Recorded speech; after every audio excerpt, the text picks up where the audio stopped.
Hi there, my name is Vivian McKinnon and I'm based in Northern Ireland just outside Belfast. I'm the owner and founder of HydroEase, Northern Ireland's only dedicated flotation centre.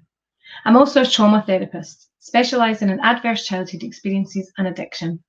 And I've come on today to give you a quick talk on trauma, what it is, how it manifests, and ultimately how you can heal from it. Now I have a PowerPoint that I'm going to share with you today. And I'll just talk you through this. So there's me, there's a picture of me, and there's all my qualifications. So the purpose of this talk is to highlight what is trauma and the impact on the developing brain and how we support recovery. You see, trauma is not an event or an experience. It's ultimately how we store that event or experience in our body and our mind. To store that event or experience as trauma, there must be 4 unique components that we call Emily. If we have all 4 of these components, we will activate the part of the mind that operates the fight or flight response. But as part of fight or flight, there's also freeze and flop. So if you find yourself in an event and you want to run, but want to stand and fight, and you're not sure what to do, what will happen first is you will freeze in the moment. If you have an event that overwhelms your sensory input, then you will flop. And what that means is you will pass out, or you will faint, or you'll feel lightheaded, or you'll. One of our primitive responses is to play dead when we think we're in threat. So these are the 4 parts. So as I said, Emily. So what does Emily mean? What Emily means is we have an event, we give that event meaning based on how we're processing the landscape of the brain at that moment in time. If you add inescapability to that, that is when you have the perfect recipe for trauma.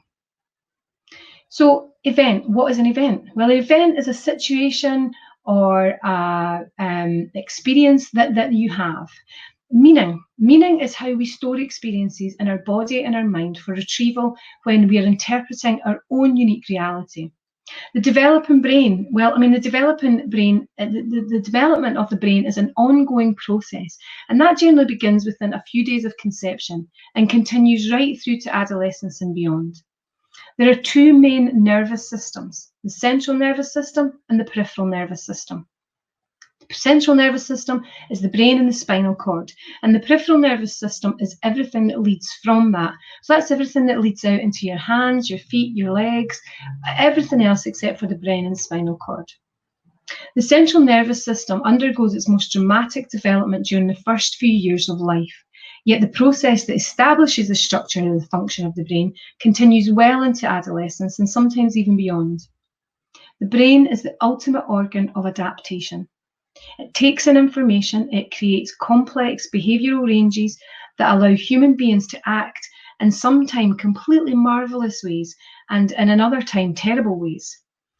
Most of what we think of as the self, what we think, what we remember, what we can do, how we feel, is all acquired by the brain from the experiences that occur after birth. Some of this information is acquired during critical or sensitive periods of development, when the brain appears uniquely ready to take in certain kinds of information, while other information can be acquired across broad periods of time, broad periods of development that can extend well into adulthood. This spectrum of possibilities from early childhood and the brain's lifelong capacity for growth and changing creates a balance between the enduring significance of early brain development and ultimately who we are today, who we've become. So that every second of every day, we are continuously comparing and contrasting the information available to our 5 senses now to all the information stored previously to afford us the unique version of reality and how we create our meaning. So landscape, what is the landscape of the brain? The landscape in the moment of information storage. Do I see myself as vulnerable? So am I exposed? Am I humiliated? Am I embarrassed? Am I helpless? Or do I see myself as resilient? Do I feel protected, sheltered? Am I able to cope? Do I feel supported? And which one is the dominant preferred state of mind at that moment in time? If you then have inescapability, which can also be the perceived sense of being trapped, you see, when we have all of these things together, all the information becomes stored as triggers. So should we find ourselves in a similar situation in the future, We can be alerted to the danger that is within our atmosphere, within our environment at that moment in time. At that point, the mind processes information so quickly, over 100 megahertz per second. What that means is the mind's working really fast to try and find pieces of information, to try and scan all the information for threats so that it can kickstart the fight, flight, or freeze or flop. When this is active, it sends signals all across the mind and can cause a very anxious state, or it can generate vivid mental stimulations like sights or smells or sounds or tastes or things that we have encountered that cause things like distress, inability to concentrate, changes in our vision. And all messages out to the body, get ready for that fight or flight, freeze or flop. Like sweating, like our heart races, we feel like we need the toilet. Our blood can be racing to the main organs, so we can have tingling in our fingers and our toes, and this happens a lot to us during adverse childhood experiences. And we carry it for years, not really knowing what's happening to us. So, for example, we could be in a class reading from a book and get stuck on a word, and the teacher can tell us, read the book. Do what you do. Why are you not reading? Are you stupid? And in that moment, there is embarrassment. In that moment, you can feel like it's inescapable. People are looking at you. You can feel that you are unable to concentrate. So you then start to process the information in that way and store it. And that can come back to you later on in life. So here's what you can do in the moment to gather your thoughts and invite the mind into a slower processing state and claim back control of your present state. Because all of that gets encoded as a traumatic memory. So what happens in childhood doesn't always stay in childhood. So here's what we can do. We can use the havening technique.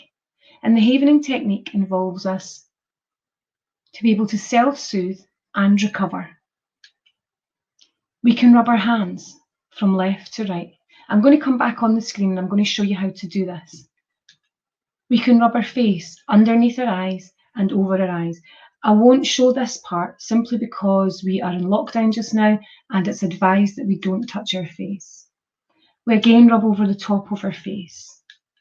And we can use the movement of the hands from the top of the shoulders to the elbows.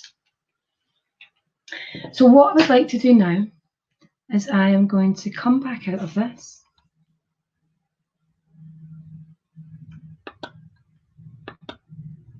And what I would like to do is I would like to show you what I mean by the havening technique. So you cross your arms in front of you. You move your arms from your shoulders to the elbows, your shoulders to the elbows, and just keep doing that until you find your own sweet spot. Some people do it faster, some people do it slower. It's entirely up to you. The hands from left to right, right to left. Whatever feels comfortable for you. You might prefer to do it like this. You might prefer to do it quickly. You might prefer to do it slowly. It's entirely up to you.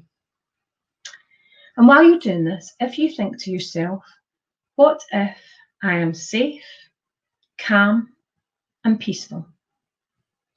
What if I am safe, calm, and peaceful? And within a few minutes, you'll just start to feel your mind slowly but surely just starting to go at a slower pace, enabling you to have clarity of thought, enabling you to have a calmer and more relaxed way of being. I hope this helps, and I hope it's given you a little bit of information on how we store our experiences and how with a simple technique we can bring ourselves into the state that we desire to have. Thank you for listening.